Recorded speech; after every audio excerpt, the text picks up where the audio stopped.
ছোট থেকে বড়, গ্রাম থেকে শহর, সবখানেই নৈতিক অবক্ষয়ের প্রতিযোগিতা। প্রাতিষ্ঠানিক বড় বড় ডিগ্রিও সততার আলো জ্বালাতে পারেনি কারো কারো। বিজয়ের ৫৪ বছর পরেও দুর্নীতির শীর্ষ তালিকায় বাংলাদেশ। লেখক ও গবেষক আবুল কাশেম ফজলুল হক মনে করেন, বিজয়ের স্বপ্ন বাস্তবায়নে দরকার শুদ্ধতার চর্চা, দরকার ভালো নেতৃত্ব। গোলাম মোস্তফা রুবেল ও মাজহার মান্নানকে সাথে নিয়ে রাসেল আহমেদের রিপোর্ট। ক্যামেরা ছিলেন SRS আলী। পৃথিবীর বুকে এক নতুন আশা, সম্ভাবনা। নবজাতকের তীব্র চিৎকার যেন অধিকার আদায়ের দীপ্ত স্লোগান। ভবিষ্যতের দিক নির্দেশনায় তার মুষ্টিবদ্ধ হাত। কেবল সূর্যালোক আর অক্সিজেন নয়, সামাজিক পরিবেশ, শিক্ষা, স্বাস্থ্য সবটাই শিশুর বেড়ে ওঠার অধিকার।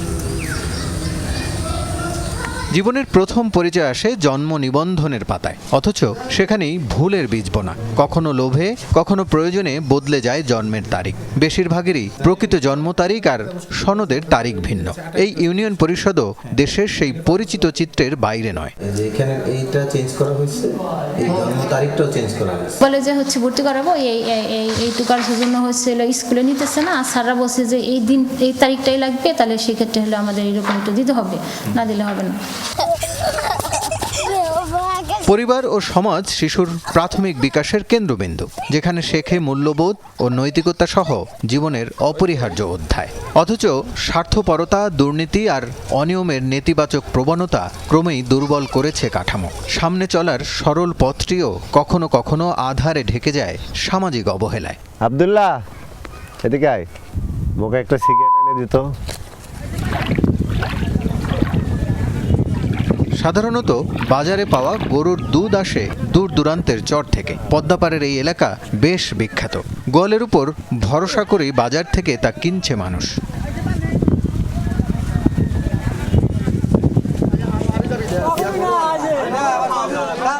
হঠাৎ একদিন যাচাই করতেই ধরা পড়ল ভেজালের প্রমাণ। বোঝা গেল ভেজাল দুধ পেট ভরলেও শরীর ভরছে অসুস্থতায়। ওই ঢোপে ওইখানে 30 মাপছে, আবার এখানে মানে আর একটা আলাদা করে ওটার মিস দেওয়া হয় না, মানে গাভীতে কম বেশি হয় না।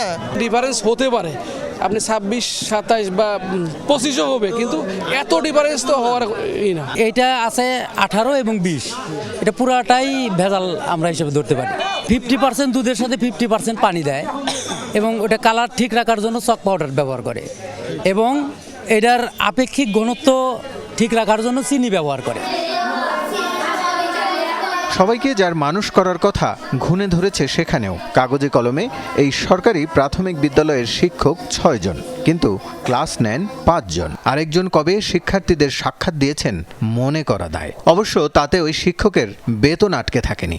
উনি তো হাজিরা দেখেন, উনি আসেন না, হয়তো চাকরি করবেন কি করবেন না, আমার ঊর্ধ্বতন কর্মকর্তা আসছিলেন, দেখে গেছেন। প্রত্যন্ত এই গ্রামে উপস্বাস্থ্য কেন্দ্র আছে। চিকিৎসকের প্রথম পোস্টিং হয় এখানেই, কিন্তু সাব সেন্টারে কোনো ডাক্তারের দেখা মেলে না। উপজেলা স্বাস্থ্য কমপ্লেক্সেই বসতে পছন্দ করেন, ফলে তৃণমূলে স্বাস্থ্যসেবা পৌঁছে দেয়া অধরাই রয়ে গেছে।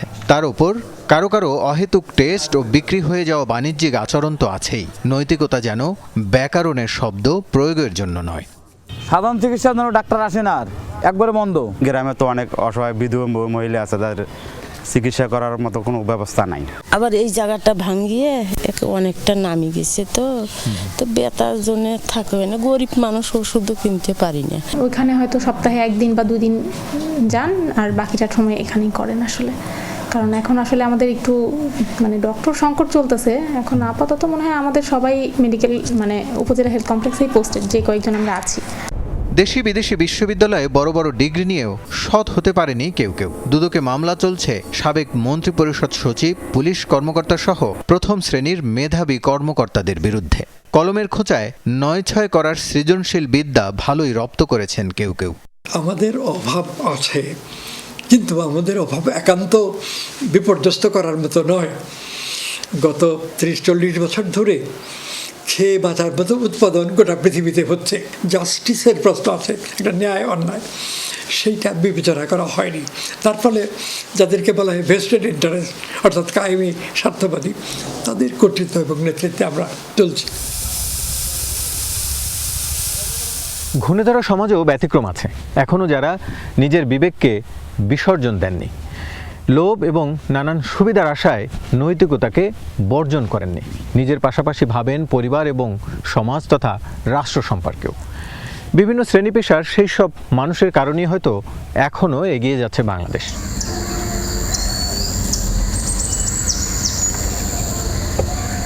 ব্যতিক্রম দিনমজুর বাদশা। ২০ বছর ধরে গ্রাম জুড়ে গাছ লাগাচ্ছেন নিজ খরচে। সড়কের দুপাশ ধরে ফলদ গাছের দীর্ঘ সারি তার হাতে গড়া। বয়সের ভারে ফুসফুসের নিদারুণ আপত্তি সত্ত্বেও গাছের সাথে মিতালি বন্ধ হয়নি তার। সরকার কয় গাছ লাগাও, দেশ বাঁচাও, আমার তো আর জায়গা নাই।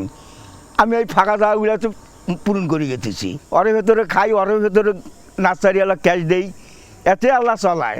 আল্লাহ আমি পথে আছি তো, আল্লাহ আমাকে ঠেকাতিছে না তো। পাড়া পৃথিবীবাসী জনগণ খাতিছে, সুনামাকে আমার গাতিছে, এটা আমার আমোদ। আমার 10 বিঘা সম্পদের দিক আশা নাই, দেখলেন আমার একটা ঘরের আশা নাই, আমি ভাঙা ঘর পড়িয়েছি। আলোকবর্তিকার মতো স্রোতের বিপরীতে চলা এমন মানুষেরাই আশা জাগায় পরিবর্তনের। নিশ্চয়ই একদিন দূর হবে অন্ধকার, বিজয় হবে নৈতিকতার। রাসেল আহমেদ, যমুনা নিউজ, বাংলাদেশ।